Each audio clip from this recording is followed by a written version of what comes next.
Welcome guys once again. आज हम 2022 में आई मूवी रेस्टलेस को एक्सप्लेन करने जा रहे हैं, जो कि एक क्राइम थ्रिलर मूवी है। मूवी की शुरुआत में हमें एक कार दिखाई जाती है जिसे थॉमस नाम का आदमी चला रहा है, मगर तभी उसे नाओमी नाम की लेडी का कॉल आता है जो कि थॉमस पर काफी ज्यादा भड़की हुई है। तो थॉमस बोलता है कि नाओमी ठंड रखो, मैं जल्द ही आ रहा हूँ। वेल, ये दोनों पुलिस वाले हैं और स्टेशन में पंगा हो गया है। नाओमी का कॉल एंड होते ही थॉमस को अपनी बहन अगाथे का कॉल आता है। वो भी थॉमस पे काफी भड़की हुई है क्योंकि वो अभी तक फ्यूनरल में नहीं पहुंचा है।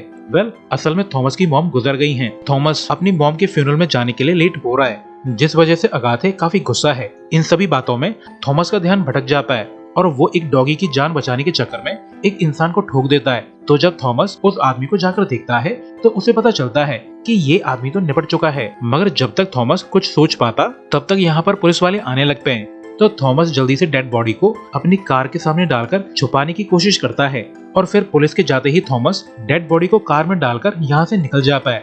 मगर अब वो काफी डरा हुआ है और उसकी किस्मत सच में फूटी है क्योंकि रास्ते में रोड ब्लॉक लगे हुए हैं जहाँ सभी गाड़ियों की चेकिंग चल रही है। तो थॉमस पुलिस वालों को काफी समझाने की कोशिश करता है कि मेरी कार चेक करने की जरूरत नहीं है, मैं भी तुम्हारी तरह एक पुलिस वाला हूँ। मगर इन पुलिस वालों में से एक पुलिस वाले को कुछ ज्यादा ही खुजली है, जो बिना परमिशन के ही थॉमस की कार का ट्रंक चेक करने लगता है। तो थॉमस गुस्से में उसे ठोकना स्टार्ट कर देता है, जिससे यहाँ पर तगड़ी फाइट चालू हो जाती है। मगर एक पुलिस सीनियर यहाँ आकर जैसे तैसे करके फाइट को रुकवाता है। तो थॉमस गुस्से में अपनी कार लेकर यहाँ से निकल जाता है। वहीं दूसरी तरफ हमें पुलिस स्टेशन दिखाया जाता है, जहाँ दो ब्लैक कार बड़ी तेजी से स्टेशन में इंटर करती हैं, जिसमें से काफी लोग निकलते हैं। वेल, ये सभी इंटरनल अफेयर वाले हैं जो पुलिस स्टेशन की चेकिंग करने आए हैं। इसके बाद जब थॉमस के पार्टनर मैक को पता चलता है कि इंटरनल अफेयर वाले छापा मारने आए हैं, तो वो जल्दी से थॉमस का लॉकर खोलता है जिसमें काफी सारा पैसा रखा हुआ है, जो ऑब्वियसली घूस खाकर कमाया गया है। तो ये लोग जल्दी से इस पैसे को टॉयलेट में फ्लश कर देते हैं,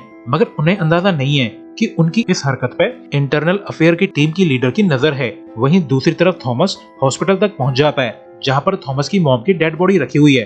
तो अंदर जाने पर थॉमस को अपनी बेटी लूसी और सिस्टर अगेथा मिलती है, जो कि उसका वेट कर रही थी।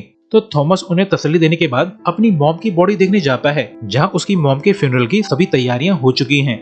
मगर तभी थॉमस को अपने पार्टनर का मैसेज आता है कि इंटरनल अफेयर वाले सभी जगह की तलाशी ले रहे हैं, उन्हें हमारा सीक्रेट स्टैश मिल चुका है और मैं उम्मीद करता हूँ कि तुम्हारी कार में ऐसा कुछ नहीं है जिसे तुम पकड़े जाओ। तो ये मैसेज पढ़कर थॉमस की ऐसी तैसी होने लगती है, क्योंकि उसकी कार में तो पूरी की पूरी डेड बॉडी पड़ी हुई है। तो वो जल्दी से बाहर जाकर डेड बॉडी को टाइटली बांध देता है और उसे एक वैन में घुसा देता है ताकि वो सबूत मिटा सके। इसके बाद थॉमस अंदर जाकर अपनी मॉम का कॉफिन जल्दी से खोलने लगता है और काफी मेहनत के बाद थॉमस उस आदमी की बॉडी को अंदर ले आता है और फिर थॉमस इस डेड बॉडी को अपनी मॉम की डेड बॉडी के साथ कॉफिन में बंद कर देता है। इसके बाद थॉमस रूम को पूरी तरह से सही करके अपनी मॉम के लिए प्रे करने लगता है। अगले सीन में थॉमस की मॉम की डेड बॉडी को फ्यूनरल के लिए ले जाया जाता है, मगर कॉफिन उठाने वालों की ऐसी तैसी हो रही थी क्योंकि कॉफिन कुछ ज्यादा ही भारी है।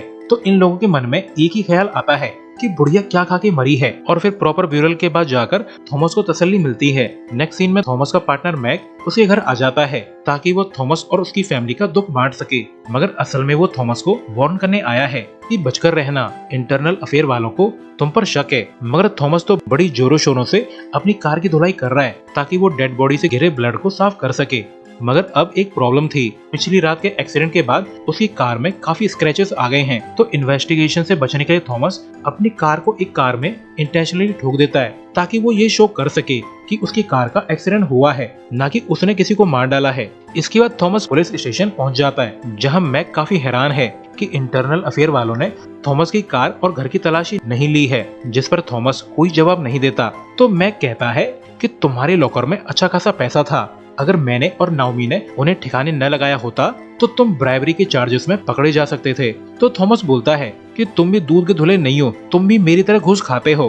तो इन दोनों के बीच में गर्मा गर्मी हो जाती है, मगर नाओमी यहाँ आकर बोलती है कि झगड़ना बंद करो, हमें चीफ ने बुलाया है, हमें एक लोकेशन पे रेड मारने जाना है। तो ये लोग अपनी गन और एमओ लेकर मिशन के लिए रेडी हो जाते हैं। इसके बाद पुलिस चीफ वोबर एक फोटो दिखाते हुए बोलता है कि इस आदमी का नाम मैनुअल है, जो कि एक ड्रग डीलर है, वो भी काफी बड़े लेवल का, और कई स्टेट्स की पुलिस इसे ढूंढ रही है, यहाँ तक कि इंटरपोल भी इसके पीछे पड़ी हुई है। मगर इस फोटो को देखकर थॉमस की चटक जाती है, क्योंकि उसे अच्छे से याद है कि कल रात उसने इसी आदमी को उड़ाया है। इसके बाद इनकी टीम एक जगह पे पहुंच जाती है वेल, इन्हें इन्फॉर्मेशन मिली है कि मैनुअल यहाँ रहा करता था, तो ये लोग रेड मारने आए हैं। मगर काफी ढूंढने पे भी इन्हें मैनुअल नहीं मिलता। वेल, मिलता भी कैसे? मैनुअल की डेड बॉडी को तो थॉमस ऑलरेडी दफना चुका है। मगर चीफ काफी गुस्सा है क्योंकि मैनुअल को पकड़ के वो अपने डिपार्टमेंट की इमेज को अच्छा करना चाहता था, मगर अब मौका हाथ से निकल गया। वैसे सर्च के दौरान थॉमस को वो वाला पपी दिखाई देता है जिसे बचाने के चक्कर में थॉमस ने मैनुअल को उड़ाया था। तो थॉमस इस पपी का पीछा करने लगता है। तो थॉमस देखता है कि ये पपी तो उसे उसी जगह पे ले आया है जहाँ कल रात उसने मैनुअल को उड़ाया था। मगर तभी यहाँ पर एक और पुलिस वाला आ जाता है जो थॉमस को बताता है कि कल रात किसी ने रिपोर्ट लिखाई है कि यहाँ पर एक्सीडेंट हुआ है, प्रोबेबली हिट एंड रन का केस है। मगर ये सुनकर थॉमस काफी चौंक जाता है क्योंकि वो तो कुछ ही मिनटों में मैनुअल को ठोककर यहाँ से ले गया था। प्रोबेबली किसी ने एक्सीडेंट को होते हुए देखा है, यानी कोई आई विटनेस है जो अब थॉमस को पहचान सकता है। मगर थॉमस की किस्मत तो सच में काफी फूटी हुई है क्योंकि यहाँ पास में सीसीटीवी लगे हुए हैं जिसमें शायद इंसिडेंट रिकॉर्ड हो गया होगा। तो थॉमस कहता है कि मैं सीसीटीवी फुटेज को चेक करके आता हूँ। ऑब्वियसली वो फुटेज को डिस्ट्रॉय करना चाहता है, मगर टीम लीडर थॉमस को दूसरा काम असाइन कर देता है। इसके बाद मैक सीसीटीवी फुटेज को चेक करने लगता है, मगर तभी यहाँ पर थॉमस आ जाता है। थॉमस इतनी आसानी से हार मानने वाला नहीं है। मैक देखता है कि वीडियो में कार तो बिल्कुल वैसी है जैसा उनका डिपार्टमेंट यूज करता है, मगर ये लोग कार का नंबर चेक कर पाते उससे पहले थॉमस खाना खाने का बहाना बनाकर उनका ध्यान बटा देता है। नेक्स्ट सीन में हम देखते हैं कि थॉमस टारगेट प्रैक्टिस कर रहा है, मगर तभी उसके लिए कॉल आता है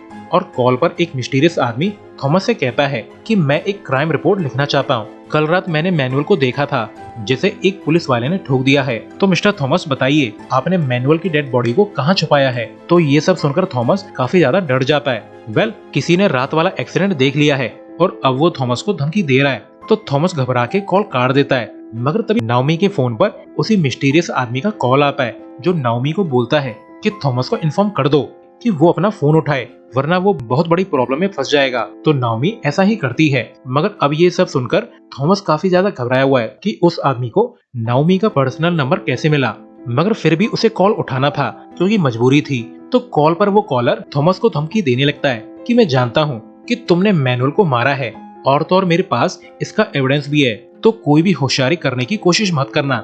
मगर जब थॉमस पार्किंग लॉट से जा रहा होता है तब एक आदमी अपनी कार को थॉमस पे चढ़ा देता है जिससे थॉमस बड़ी मुश्किल से बच पाता है, मगर फिर वो आदमी अपनी कार से थॉमस का पीछा करता है। वेल, ये आदमी तो वही है जिसने थॉमस को कॉल किया है।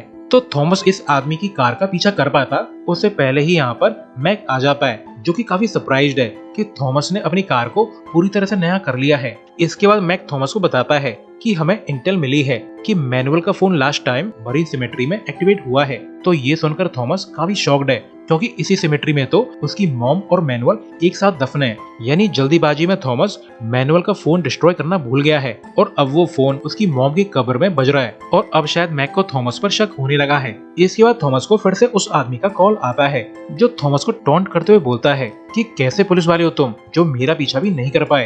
तो थॉमस फुल गुस्से में उस आदमी को गालियां बक के फोन काट देता है, मगर ये आदमी तो बहुत ज्यादा डेंजरस है जो पुलिस थाने आकर थॉमस को जोरदार थप्पड़ मारता है ये कहते हुए कि मेरा कॉल काटने की तुम्हारी हिम्मत कैसे हुई, और फिर वो थॉमस को खूब कूटता है जिसे पुलिस वाले जैसे तैसे करके थॉमस से दूर करते हैं। इसके बाद जब इस आदमी से ये सब करने का रीजन पूछा जाता है तो वो बोलता है कि मुझे लगा कि थॉमस कोई चोर होगा जिसका मैंने पीछा किया था। इसके बाद इनकी बातों से हमें पता चलता है कि ये आदमी नारकोटिक्स डिपार्टमेंट का कमिश्नर है और इसका नाम एंटोइन है जो कि काफी बड़ा आदमी है, यानी अब थॉमस काफी डेंजरस आदमी के हाथ लग चुका है। एंटोइन के जाने के बाद इनकी टीम का लीडर थॉमस से बोलता है कि ये काफी डेंजर आदमी है, इससे बचकर रहना। अब बेचारा थॉमस खतरे में पड़ चुका है, मगर फिर भी वो एंटोइन से मिलने जाता है जहाँ एंटोइन बड़ी बेशर्मी से कहता है कि तुम्हारे खिलाफ मेरे पास एविडेंस है, तो बेहतर होगा कि तुम वही करो जैसा मैं चाहता हूँ। तो थॉमस पूछता है कि तुम आखिर चाहते क्या हो? तो एंटोइन कहता है कि सबसे पहले आज रात तुम मैनुअल की डेड बॉडी को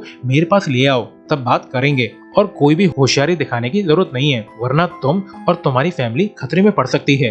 तो फैमिली का नाम सुनते ही थॉमस गुस्से में एंटोइन पे चढ़ जाता है, मगर एंटोइन बड़ी आसानी से थॉमस की धुनाई लगा देता है। तो काफी देर पिटने के बाद थॉमस उसकी बात मान जाता है। इसके बाद थॉमस कब्रिस्तान जाकर अपनी मॉम की ग्रेव को तोड़ना चालू कर देता है, और फिर वो काफी मेहनत के बाद मैनुअल की डेड बॉडी को बाहर निकाल लेता है। मगर अब थॉमस को ये समझ में नहीं आ रहा है कि एंटोइन को इसकी बॉडी क्यों चाहिए। तो वो डेड बॉडी को चेक करने लगता है तो उसे मैनुअल की बॉडी पर उसका फोन मिल जाता है। मगर अच्छी तरह से तलाशी लेने पर थॉमस को पता चलता है कि मैनुअल की कमर पे 2 गोलियां मारी गई हैं। यानी उस रात मैनुअल किसी से बच के भाग रहा था जो मैनुअल को मारना चाहता था। मगर थॉमस की फूटी किस्मत, उसने मैनुअल को अपनी कार से उड़ा दिया। यानी जो आदमी मैनुअल को मारना चाहता है उसने कार एक्सीडेंट पूरी तरह से देखा होगा और शायद इसी वजह से एंटोइन को थॉमस के बारे में पता है, क्योंकि पॉसिबली वही मैनुअल को मारना चाहता है। और ये सब सोचकर थॉमस पगला जाता है। मगर फिर वो चुपचाप मैनुअल के हाइडिंग प्लेस तक पहुंच जाता है ताकि वो पता लगा सके कि आखिर एंटोइन मैनुअल के पीछे क्यों पड़ा था। तो छानबीन करने पे थॉमस को एक इन्वेलप मिलता है जिसमें एक सेफ्टी वॉल्ट से रिलेटेड फोटो थे। मगर तभी मैनुअल के फोन पर उसके किसी दोस्त का कॉल आता है जो डायरेक्टली बोलता है कि मैनुअल कहाँ हो तुम, मुझे तो लगा कि तुम्हें एंटोइन ने मार दिया है। तो थॉमस समझ जाता है कि जरूर ये कोई मैनुअल का करीबी दोस्त है। इसके बाद थॉमस नाओमी के थ्रू इस कॉलर की डिटेल्स निकलवाता है तो उसे पता चलता है कि ये नंबर माइकल नाम के आदमी का है जो कि एक हैकर है और साथ साथ वो मैनुअल का अच्छा दोस्त भी है। तो ये जानकर थॉमस माइकल के घर जाने लगता है। वहीं पुलिस थाने में रिकॉर्ड चेक करते वक्त मैक को एक पेपर मिलता है जिसके हिसाब से 2 रात पहले थॉमस ने हाईवे पर स्पीड लिमिट क्रॉस की थी। मगर मैक का सारा ध्यान थॉमस की कार पे था क्योंकि उसे अंदाजा है कि जिस हिट एंड रन वाले केस को वो इन्वेस्टिगेट कर रहा है उसे थॉमस ने ही अंजाम दिया है। वही थॉमस माइकल को ढूंढता हुआ उस तक पहुंच जाता है और उसे पकड़ लेता है। इसके बाद थॉमस माइकल को वॉशिंग मशीन में डालकर पूछता है कि जल्दी से एंटोइन और मैनुअल के बारे में सारी बातें बता दो वरना तो मैं मशीन में घुमा दूंगा। तो डर के माइकल उसे बता देता है कि एंटोइन एक की ढूंढ रहा है जिससे एक वॉल्ट खुलेगी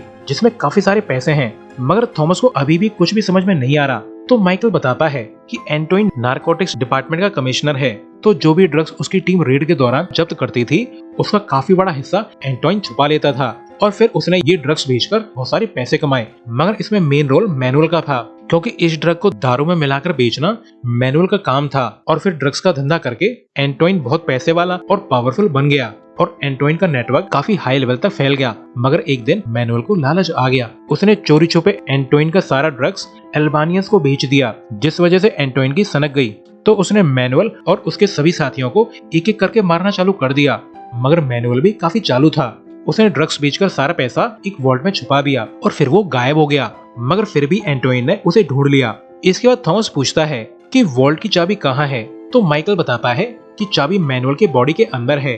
तो थॉमस मैनुअल की डेड बॉडी का ऑपरेशन कर देता है जिससे उसे एक की मिल जाती है। मगर तभी यहाँ पर मैक आ जाता है जो डायरेक्टली थॉमस पे गन पॉइंट कर देता है क्योंकि उसे अब तक सारा माजरा समझ में आ चुका है। तो वो थॉमस को अरेस्ट कर लेता है ये बोलकर कि बेशक हम परफेक्ट कॉप नहीं है मगर हम लोग हत्यारे भी नहीं है, तुमने इस बार हद पार कर दी है थॉमस। तो थॉमस मैक को सारी बातें बता देता है जिसे सुनकर मैक थॉमस को आजाद कर देता है। मगर तभी थॉमस को एंटोइन का कॉल आता है। तो जब थॉमस कॉल उठाता है तब एंटोइन उसे कार से दूर आकर बात करने के लिए कहता है। मगर जब थॉमस ऐसा करता है तब ऊपर से एक बड़ा सा कंटेनर मैक की कार पे आके गिरता है जिससे मैक और उसकी कार की चटनी बन जाती है। ऑब्वियसली ये काम एंटोइन का था। तो ये सब देखकर थॉमस रोने लगता है और फिर वो गुस्से में बोलता है कि मैं सरेंडर करने जा रहा हूँ, अब मैं अपने साथ साथ तुम्हें भी ले डूबूंगा।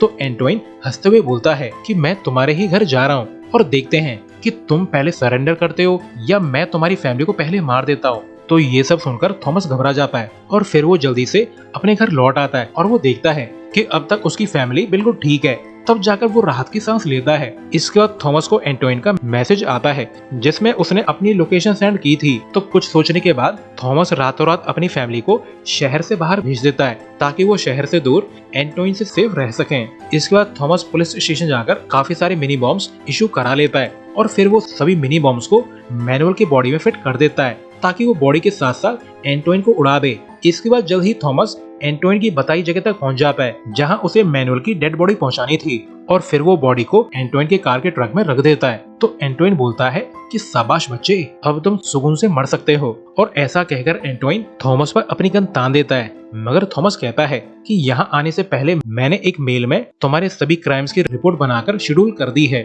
और अगर मैं मारा गया तो कुछ ही मिनटों में वो मेल सभी पुलिस वालों तक पहुँच जाएगी। तो कुछ सोचने के बाद एंटोइन थॉमस को जाने देता है। तो जाते जाते थॉमस मैनुअल की बॉडी में लगे बॉम्ब्स को एक्टिवेट कर देता है जिससे थोड़ी ही देर में एंटोइन की कार ब्लास्ट हो जाती है मगर एंटोइन अभी भी जिंदा है।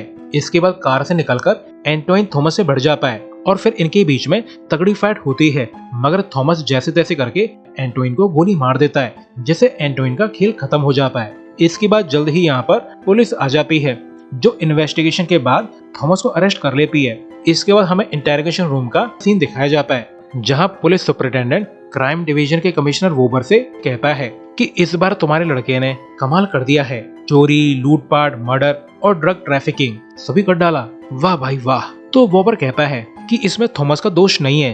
तो सुपरिटेंडेंट कहता है कि अगर तुम थॉमस को प्रोटेक्ट करना चाहते हो तो बेहतर होगा कि उसके खिलाफ सभी एविडेंस को मिटा दो। इसके बाद नेक्स्ट सीन में हमें एक बीच दिखाया जाता है, जहां नाओमी थॉमस के पास आकर उसे एक की दे देती है, जो कि उसे मैक की कार से मिली थी। और फिर नाओमी ये कहकर यहाँ से चली जाती है कि मैं बस लास्ट टाइम तुम्हारी हेल्प कर रही हूँ। वैसे थॉमस ने पुलिस की जॉब छोड़ दी है और तो और उसने अपने सभी बेनिफिट्स मैक की वाइफ को ट्रांसफर कर दिए हैं ताकि वो अच्छी लाइफ जी सके। इसके बाद थॉमस उस वॉल्ट तक जाता है जहाँ मैनुअल ने पैसे छुपाए हैं। तो जब थॉमस वॉल्ट खोलता है तो वो दंग रह जाता है, क्योंकि वॉल्ट में पैसे हैं, आई मीन बहुत सारे पैसे, जिसका यूज करके थॉमस राजाओं वाली जिंदगी जी सकता है। और इसी सीन के साथ ये मूवी एंड होती है। तो अभी के लिए good bye, thanks for watching.